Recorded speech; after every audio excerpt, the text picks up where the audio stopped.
Assalamualaikum warahmatullahi wabarakatuh. Perkenalkan, nama saya Yudi Agus Saputra, mahasiswa PPG dalam jabatan kategori 2 tahun 2022, LPTK Universitas Negeri Semarang.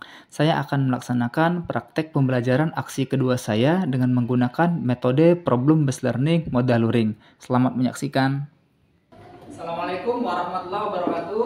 Waalaikumsalam warahmatullahi wabarakatuh. Sebelum kita memulai kegiatan belajar kita pada hari ini, kita berdoa terlebih dahulu. Kepada ketua kelas, silakan untuk memimpin doanya. Baiklah teman-teman, sebelum kita memulai pelajaran hari ini, marilah kita berdoa. Berdoa mulai. Berdoa selesai. Selanjutnya Bapak absen dulu ya untuk Afika Hanum, Hadir Pak. Angel Amanda, apa kabarnya? Alhamdulillah. Baik, masih semangat? Masih. Enggak lelah untuk menuntut ilmu? Tidak. Karena memang tidak boleh lelah ya. Karena kata Ali bin Abi Thalib, wahai anak muda, jika engkau tidak sanggup menahan lelahnya belajar, maka engkau akan menanggung kebodohan. Jadi harus tetap semangat, dan memang agama kita juga mengajarkan bahwa menuntut ilmu itu adalah ibadah ya. Pak, sebelum kita memulai memasuki materi larutan penyangga pada hari ini, kita ice breaking terlebih dahulu. Belajar Pancasila, beriman dan bertakwa pada Tuhan Yang Esa, dan berakhlak mulia, berkebinekaan global, gotong royong mandiri, kreatif dan bernalar kritis. Hari ini kita akan membahas materi larutan penyangga. Ya.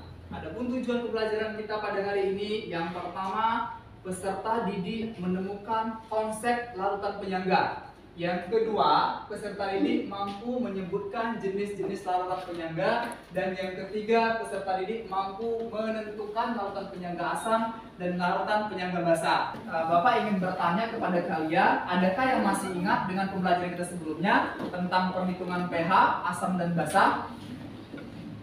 Ya. Nadia, silakan. Bagaimana untuk mencari atau rumus mencari perhitungan untuk pH asam dan basa? Rumus mencari pH asam yaitu min log konsentrasi H+. Sedangkan rumus pH untuk basa yaitu min log konsentrasi OH-. Nah, Bapak mau bertanya kepada kalian, pernahkah kalian melihat seperti yang Bapak tampilkan? Pernah. Ada apa di depan ini? Injeksi dan tetes mata. Injeksi dan Tetes mata. Nah, kedua gambar ini dia merupakan sediaan apa? Steril. Steril. Nah, jadi larutan penyangga itu salah satu kegunaan dalam farmasinya adalah pada saat pembuatan sediaan steril. Injeksi, dan yang kedua itu untuk tetes mata. Keduanya adalah merupakan sediaan steril. Nah, kenapa dibutuhkan larutan penyangga pada sediaan steril? Supaya dia tetap stabil. Kemudian, nah, kenapa larutan penyangga dibutuhkan dalam pembuatan sediaan steril dalam bidang farmasi? Nah, kenapa hanya sediaan injeksi saja yang perlu larutan penyangga? Kenapa tidak sediaan yang lain memerlukan larutan penyangga? Jadi larutan penyangga ini khusus dibutuhkan untuk sediaan steril saja.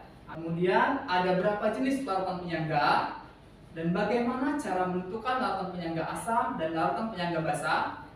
Diskusikan dengan kelompoknya masing-masing. Yang kemarin sudah Bapak bagi kelompoknya. Untuk kelompok 1 dan 2 itu akan membahas konsep larutan penyangga. Kelompok 3 dan 4 jenis-jenis larutan penyangga. Kelompok 5 dan 6 cara menentukan larutan penyangga asam dan larutan penyangga basa. Dan LKPD-nya juga sudah Bapak berikan kemarin, sudah di-print. Sekarang silakan berdiskusi dengan kelompok kalian masing-masing untuk menyelesaikan permasalahan atau memecahkan masalah yang tadi Bapak sampaikan.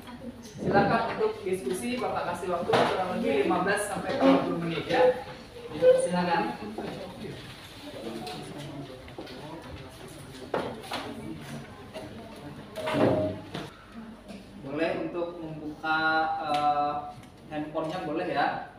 cari literatur yang akan kalian gunakan, baik itu berupa jurnal maupun artikel, atau mau buka buku literaturnya seperti farmakope, dipersilakan.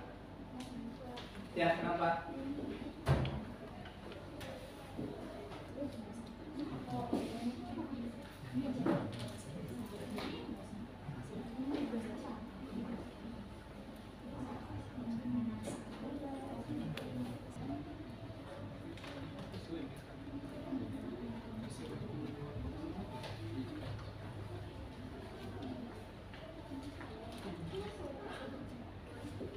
Hasil diskusi yang telah kalian lakukan, mempresentasikan hasil diskusi yang kalian dapatkan. Persilakan.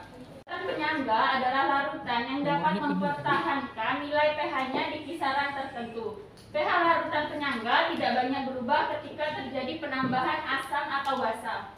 Apakah ada kelompok lainnya yang ingin bertanya? Ya, Salsa.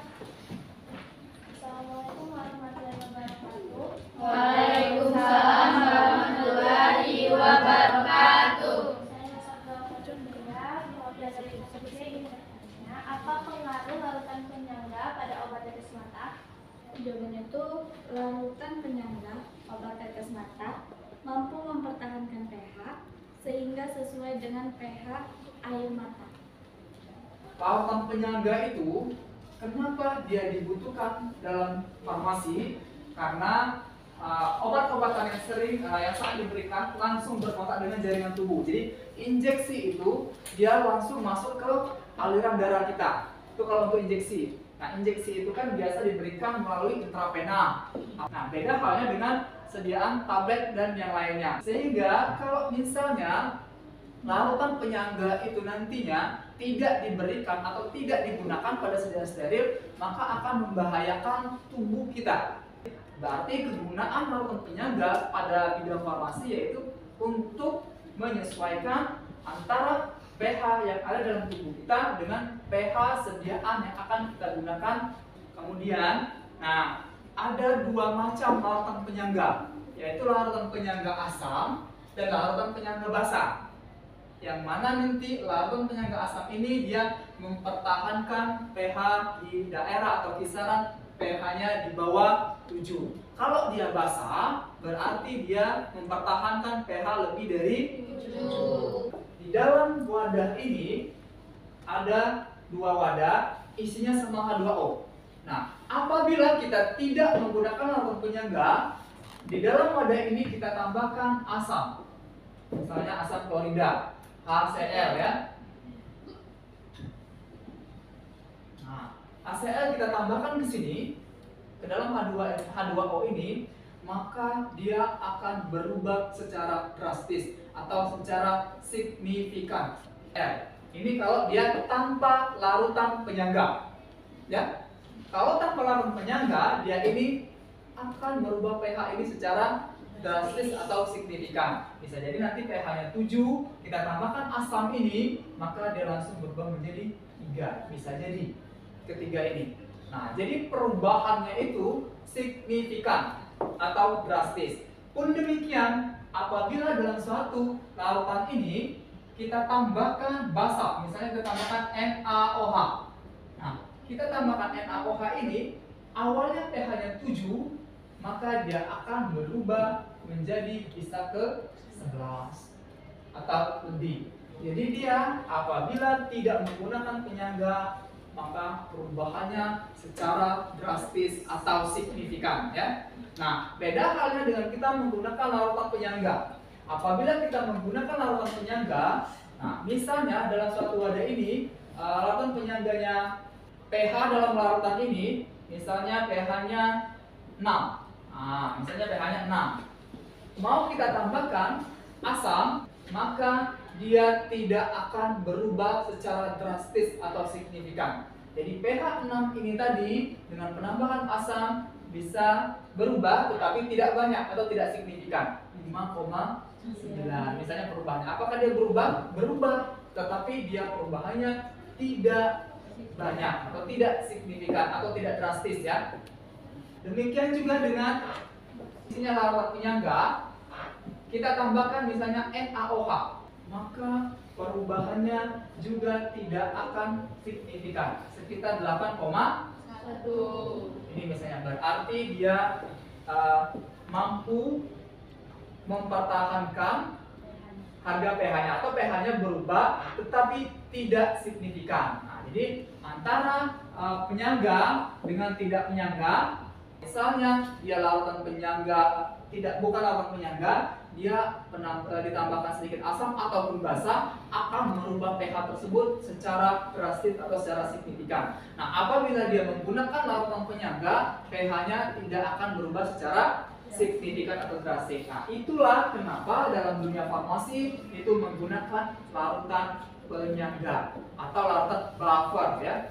Oke. Jenisnya sudah, berarti jenisnya ada dua, larutan penyangga asam, larutan penyangga basa. Kemudian nanti larutan penyangga, penjelasan yang Bapak berikan tadi bahwa larutan penyangga itu larutan yang dapat mempertahankan harga pH tertentu meskipun ada penambahan sedikit asam ataupun basa, ataupun dengan pengenceran. Jadi dengan penambahan sedikit asam dan basa, dia tidak akan merubah pH tersebut secara drastis atau secara signifikan. Nah, larutan penyangga asam, asam lemah dan basa konjugasinya. Sedangkan larutan penyangga basa terdiri dari basa lemah dan asam.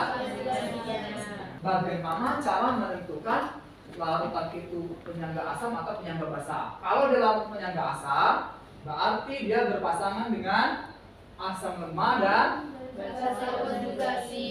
Asam lemah dan basa konjugasi. Sedangkan kalau dia larutan penyangga basa, apa kalau basa? Basa lemah dan asam konjugasi. Oke. Nah, contohnya nih, tadi disampaikan bahwa dia itu memiliki ion H+ lebih 1 daripada basa konjugasinya. Nah, misalnya CH3COOH. Pasangan basa konjugasinya CH3CO omin. Jadi hanya berkurang 1 karena prinsip tadi yang Bapak sampaikan, dia harus memiliki ion H+ lebih 1 daripada pasangan basa basa. Nah, kalau larutan penyangga basa ini dia memiliki lebih ion H+-nya 1. Kalau di sini dia basa lemahnya NH3, berarti asamnya NH4 tambahkan plus. Kegunaan larutan penyangga itu digunakan pada apa? Tiara? Pada injeksi dan tetes mata. Berarti dia berupa Sediaan steril. Dari materi yang telah Bapak sampaikan, silakan Angel untuk menyimpulkan materi kita pada hari ini. Jadi dapat disimpulkan dari presentasi hari ini, larutan penyangga itu adalah larutan yang dapat mempertahankan pH jika ditambahkan sedikit asam dan sedikit basa. Untuk jenis larutan penyangga ada dua, yaitu larutan penyangga asam dan larutan penyangga basa. Larutan penyangga asam terdiri dari asam lemah dan basa konjuksi, sedangkan larutan penyangga basa terdiri dari basa lemah dan asam konjugasi. Silakan untuk membuka e-learning masing-masing untuk mengerjakan kuis mengenai materi larutan penyangga. Sudah? Baik, kalau sudah, untuk pertemuan berikutnya kita akan membahas tentang perhitungan pH larutan penyangga, dan kemudian yang kedua kita akan merancang pembuatan larutan penyangga ya. Ada pertanyaan? Tidak. Demikian untuk pertemuan kali ini, dan kurang mohon maaf. Bapak akhiri. Assalamualaikum warahmatullahi wabarakatuh. Waalaikumsalam warahmatullahi wabarakatuh.